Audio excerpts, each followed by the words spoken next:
Auzubillahiminash-shaytanir-rajim. Bismillahir-rahmanir-rahim. अस्सलाम वालेकुम to all of you. Welcome to my YouTube channel advance chemistry. और आज के लेक्चर में हम डिस्कस करेंगे two group carbon carbon disconnection in 1,3 difunctionalized carbonyl compounds. Last lecture में हम लोगों ने डिसकनेक्शन को बहुत डिटेल में स्टडी किया था. आज के लेक्चर में मैं थोड़ा सा ओवरव्यू आप लोगों को दे देती हूँ कि डिसकनेक्शन क्या होती है. कि हम किसी भी फंक्शनल ग्रुप के साथ से किसी भी बॉन्ड को ब्रेक करते हैं, इसको हम कहते हैं डिसकनेक्शन. अब हमारे पास डिसकनेक्शन 1,3 डाइफंक्शनलाइज्ड कार्बोनिल कंपाउंड्स में कैसे होती है, आज के लेक्चर में हम वो स्टडी करेंगे. तो लेक्चर हम स्टार्ट करते हैं. इंट्रोडक्शन. लेक्चर स्टार्ट करने से पहले आप लोगों को पता होना चाहिए कि कार्बोनिल कंपाउंड जो होते हैं या कार्बोनिल ग्रुप जो होता है वो मोस्ट इंपॉर्टेंट ग्रुप होता है ऑर्गेनिक सिंथेसिस में. जब भी कोई रिएक्शन हम सिंथेसाइज करें टारगेट मॉलिक्यूल को गेन करने के लिए, अचीव करने के लिए, तो उसके लिए कार्बोनिल ग्रुप जो होता है वो बहुत इंपॉर्टेंट ग्रुप होता है. इट इज़ नेचुरली, क्योंकि ये इलेक्ट्रोफिलिक भी होता है और न्यूक्लियोफिलिक भी होता है कार्बन के ऊपर, क्योंकि कार्बन के ऊपर पॉजिटिव चार्ज भी आती है और नेगेटिव भी चार्ज भी आती है. Electrophilic at carbonyl compound C and react with nucleophile. कह रहे हैं कार्बोनिल कंपाउंड जो सी डबल बॉन्ड ओ होता है वहाँ पे ये क्या होता है, इलेक्ट्रोफिलिक होता है. और इलेक्ट्रोफिलिक होने की वजह से ये न्यूक्लियोफाइल के साथ इजीली रिएक्ट कर सकता है. इसकी अट्रैक्शन न्यूक्लियोफाइल की तरफ ज़्यादा होती है. तो ये थोड़ा सा मैंने आप लोगों को ओवरव्यू दे दिया है ताकि आप लोगों को कार्बोनिल कंपाउंड्स का पता हो कि ये क्यों इंपॉर्टेंट होते हैं. क्यों इंपॉर्टेंट होते हैं, क्योंकि ये दोनों का रोल प्ले करते हैं, एज अ इलेक्ट्रोफाइल भी और एज अ न्यूक्लियोफाइल भी. एट कार्बन इलेक्ट्रोफाइल हो तो ये न्यूक्लियोफाइल की तरफ अट्रैक्ट करेंगे और अगर न्यूक्लियोफाइल हो तो इलेक्ट्रोफाइल की तरफ अट्रैक्ट करेंगे. अब हम रिएक्शन के थ्रू देख लेते हैं. ये जो आप लोगों को स्लाइड में शो हो रहा है कि हमारे पास अल्काइलेशन कैसे होती है कार्बोनिल कंपाउंड्स में, कैसे होती है. कभी कभी आप लोगों को असाइनमेंट में दिया जा सकता है कि कार्बोनिल कंपाउंड्स का रिएक्शन लिखें कि कैसे उस रिएक्शन की सिंथेसिस होती है, कैसे हम अल्काइलेशन करते हैं. तो इस स्लाइड के थ्रू आप लोगों को वो चीज़ समझ आ जाएगी, आप लोग इजीली अपनी असाइनमेंट बना सकते हैं. तो मैं आप लोगों को इस एरो हेड लेती हूँ ताकि आप लोगों को ये कर्सर से, ये जो कर्सर मूव कर रहा है ना, इसके थ्रू मैं आप लोगों को एक्सप्लेन करूँगी ताकि आप लोगों को समझ आ जाए. ये देखिए आप, जिसको मैं अंडरलाइन कर रही हूँ, ये हमारे पास बेसिकली एक कार्बोनिल कंपाउंड है. अब इसके साथ अल्काइलेशन कैसे होती है. अल्काइलेशन के लिए हम लोगों ने यहाँ पे कौन सा ग्रुप लगा दिया है, एक्स ग्रुप लगा दिया है. ठीक है. जब इसके ऊपर कोई भी कार्बोनिल कंपाउंड आर, हम कहते हैं लेट्स सपोज ये कार्बन है, कोई भी कंपाउंड हो सकता है. ये मैंने वैसे ही आप लोगों को एग्जाम्पल के लिए बताया है कि आर हम कार्बन ले लेते हैं और सपोज करते हैं इसके ऊपर क्या चार्ज है, नेगेटिव चार्ज है.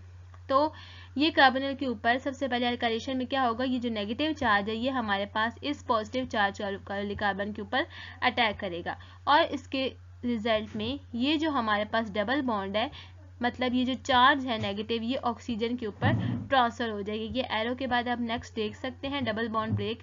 ये देखिए यहाँ से डबल बॉन्ड ब्रेक हो गई है. यहाँ पे ये वाला आर ग्रुप अटैच हो गया क्योंकि इसने यहाँ पे अटैक किया था ना, तो ये वाला आर ग्रुप यहाँ पे अटैच हो गया. ये बॉन्ड वैसे की वैसी है, एक्स भी वैसे का वैसा है, लेकिन ऑक्सीजन के ऊपर एक नेगेटिव चार्ज आ गया, मतलब कि बॉन्ड यहाँ से बॉन्ड ट्रांसफर हो गया किसके ऊपर, ऑक्सीजन के ऊपर. फिर नेक्स्ट में क्या होगा, वो जो हमारे पास ऑक्सीजन के ऊपर एक नेगेटिव चार्ज रह गया है वो अपनी बॉन्ड ट्रांसफर करेगा, इस बॉन्ड को देगा और ये बॉन्ड कहाँ पे शिफ्ट कर देगी, अपने इलेक्ट्रॉन एक्स के ऊपर. आप नेक्स्ट स्टेप में देख सकते हैं कि जब ऑक्सीजन ने यहाँ पे देखें अपना बॉन्ड, अपना इलेक्ट्रॉन इस बॉन्ड को दिया है, तो यहाँ पे फिर से क्या बन गई है, डबल बॉन्ड बन गई है. ये वाली पहले वाली बॉन्ड ही है और आर हमारे पास यहाँ शिफ्ट हो गया है. और आप लोग अब सोच रहे होंगे कि ये वाला एक्स कहाँ गया है, ये एक्स यहाँ से रिमूव हो गया, इस बॉन्ड की ब्रेकेज हो गई है. तो हम इसको आगे कैसे लिखेंगे, प्लस लिख के यहाँ पे एक्स के ऊपर नेगेटिव चार्ज, मतलब ये हमारे पास यहाँ से निकल गया. इस तरह हमारे पास अल्काइलेशन होती है कार्बोनिल कंपाउंड्स में. अब हम देखेंगे कि कार्बोनिल कंपाउंड्स की हम सिंथेसिस कैसे करते हैं. सिंथेसिस, अब ये हमारे पास हमें यह प्रोडक्ट मिली थी, ऊपर वाले लेक्चर में देखें, ये जिसको मार्क करेंगे हमें प्रोडक्ट मिली थी. अब यहाँ से हम इसको दोबारा से सिंथेसाइज करेंगे. ये जो था ना हमारा टारगेट मॉलिक्यूल जिस पे टिक लगाया है, इसको हम कहते हैं टारगेट मॉलिक्यूल. इसको दोबारा हम अब कैसे लेंगे, सबसे पहले हमने लिखा वो जो हमें प्रोडक्ट मिली थी और इसके साथ हम देखेंगे, मैंने आप लोगों को बताया डिस्कनेक्शन में क्या होता है, कार्बोनिल के साथ से बॉन्ड ब्रेक होती है. यहाँ से हमने इस बॉन्ड को ब्रेक कर दिया और इसको जब ब्रेक किया है तो हमारे पास ये देखें दो तरह के सैंथोन्स आ गए। कार्बोनिल के ऊपर कौन सी चार्ज होती है, पॉजिटिव चार्ज होती है, और उससे जो नेक्स्ट ग्रुप अलग होता है उसके ऊपर कौन सी चार्ज होती है, नेगेटिव चार्ज। तो ये हमारे पास क्या आ गए हैं, सैंथोन्स आ गए। अब मैंने आप लोगों को लास्ट लेक्चर्स में भी बताया था, ये जो पॉजिटिव चार्ज आई है ना, इसको बैलेंस करेगा कोई भी नेगेटिव चार्ज ग्रुप। यहाँ पे एक्स ने इसको स्टेबल कर लिया है और यहाँ पे किसी भी मेटल आयन ने। तो इस तरह हमारे पास अल्काइलेशन भी हो गई है फर्स्ट स्टेप में, और फिर दोबारा से हमारे पास जो प्रोडक्ट आया था ये वाला, इसकी सिंथेसिस भी हो गई है। होप सो आप लोगों को समझ आ गई होगी अल्काइलेशन कैसे होती है कार्बोनिल कंपाउंड्स में। अब हम डिस्कस करते हैं 1,3 डाइफंक्शनलाइज्ड कंपाउंड्स कौन से होते हैं एज अ हाइड्रोक्सिल कीटोन को एग्जांपल लेके। अब आप ये रिएक्शन में देख सकते हैं, ये जो रिएक्शन दिया गया है इसमें हमारे पास ये कौन सा कंपाउंड है, यहाँ से हम 1 स्टार्ट करेंगे, इसको 1 नंबर देंगे, इस बॉन्ड को 2 और इस कार्बन को 3। तो आप देख सकते हैं 1 पे भी एक फंक्शनल ग्रुप अटैच है और 3 पे भी एक फंक्शनल ग्रुप अटैच है। इस वजह से हमने इसको क्या है कहा है 1,3 डाइफंक्शनलाइज्ड कंपाउंड। इसको हम कह सकते हैं हाइड्रोक्सिल कीटोन भी कह सकते हैं, क्योंकि हमारे पास ये हाइड्रोक्सिल लगा हुआ है डबल बॉन्ड O कीटोन वाले ग्रुप पे।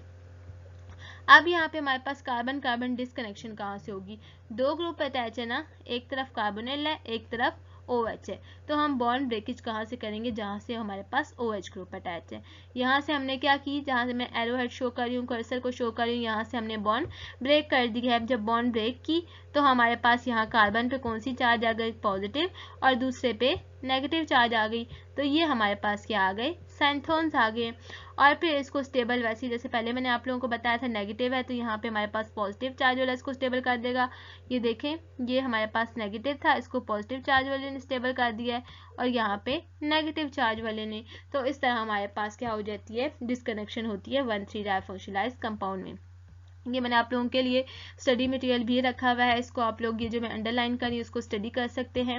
और अगर आप लोगों को इसमें से कोई चीज़ नहीं समझ आ रही तो मैं आप लोगों को बता सकती हूँ, आप लोग मुझसे कमेंट बॉक्स में पूछ सकते हैं। मैंने आप लोगों को ब्रीफ सा ओवरव्यू दे दिया इस रिएक्शन के through.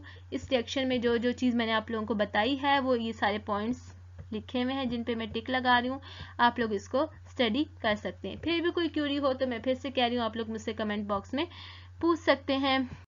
Thank you very much for your attention. यहाँ पे आ रहा है मुझसे हो गया मुझसे, सो सॉरी। ओके लगा दिया, this is for. So thank you very much for your attention and अल्लाह हाफिज़।